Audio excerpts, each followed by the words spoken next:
Good morning, good afternoon, and good evening. I'm Roger Lopez, your host, and today we're going to be talking about policy as code. I have a special guest, Phil Griffiths, who's a product manager at Red Hat, and we're going to be talking all things policy as code.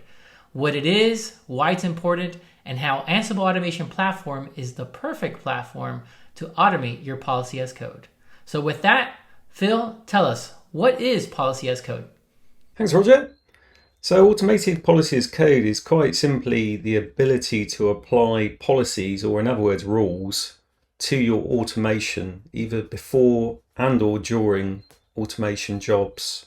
So the ideal automation solution for this would be the ability to write, discover, and then apply, rules in the simplest form from a source, and then apply them at the relevant times to your automation jobs. Great explanation, Phil. So why is policy as code important now? It's really become of age given the operating climates we work under. Everyone is highly regulated. There's rules, regulations, compliancy checks that we need to go through. And this isn't going to get any easier. In the advent of AI in particular, it's more important than ever to have these controls in place. So we have these measures, standards, controls in place. So you'd think we'd be in pretty good shape, right?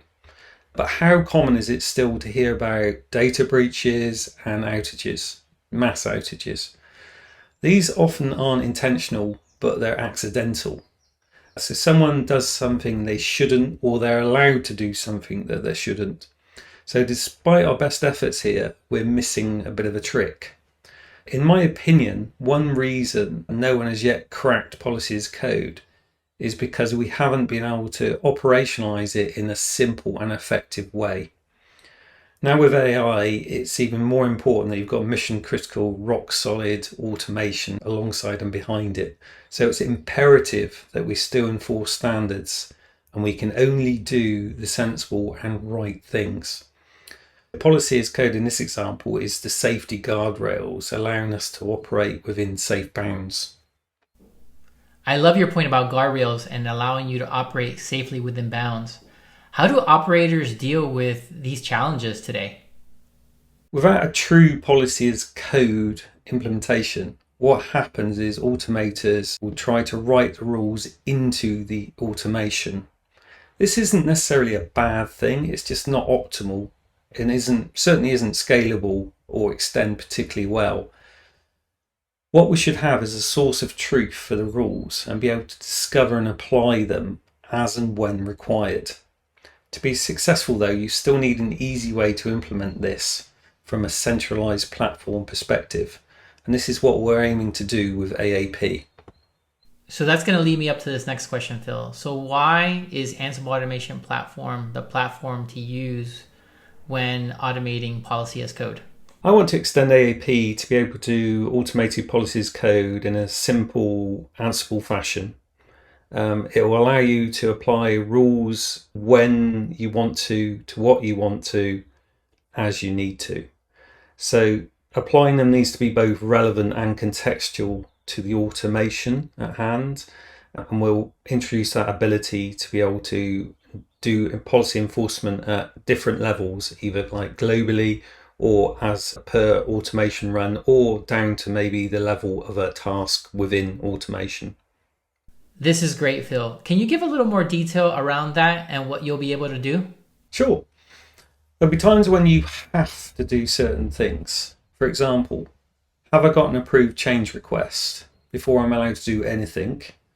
Or perhaps you're not allowed to do anything in a certain time period, like a maintenance window or a moratorium, unless you've got an approved exception. So we want to route that capability through AAP as a centralized platform, and we refer to this as global enforcement. That'll be one of the measures and features we put in place. Then we might want to do specific checks during specific automation. So that needs to be relevant and applicable to that environment, task, or perhaps even end device or managed node. For instance, you might only want to be able to use production SSH keys in a production environment and restrict all other uses. In certain cloud instances, in a development environment, you might want to limit the size that people are allowed to consume for cost control benefits. On the security side of things, you'll want to restrict access to public services or certain ports, on the installation and use of insecure methods and protocols. So ban the use of FTP, Telnet, non-SSL type connections, all checks and measures put in place for those. And then ultimately also you want to be able to report or audit all of these things, including maybe perhaps the use of privilege escalation at any point. The list is literally endless. You can come up with lots of your own, no doubt. We'll give you the capability to be able to add these in very simply. So what we're going to add to the platform is both policy as code enforcement measure, and obviously the normal rich integration point where we can pull in the existing tools and sources you want to use for use with the policy engine. I fully intend to ensure that we do this in an Ansible way, so it'll be simple, powerful, flexible and effective. We've started on this journey and I'm really looking forward to sharing more about this in due course. And lastly, Phil, my last question of the day, how can our viewers get started? Right now I'm announcing the intent for us to deliver this into AAP as a future feature. When we're ready to go public with something, we'll release it into our new AAP beta program, which we're going to start with AAP 2.5. Until that time, we have a one-stop web page you can go to for further details, and there are upcoming webinars that you can attend.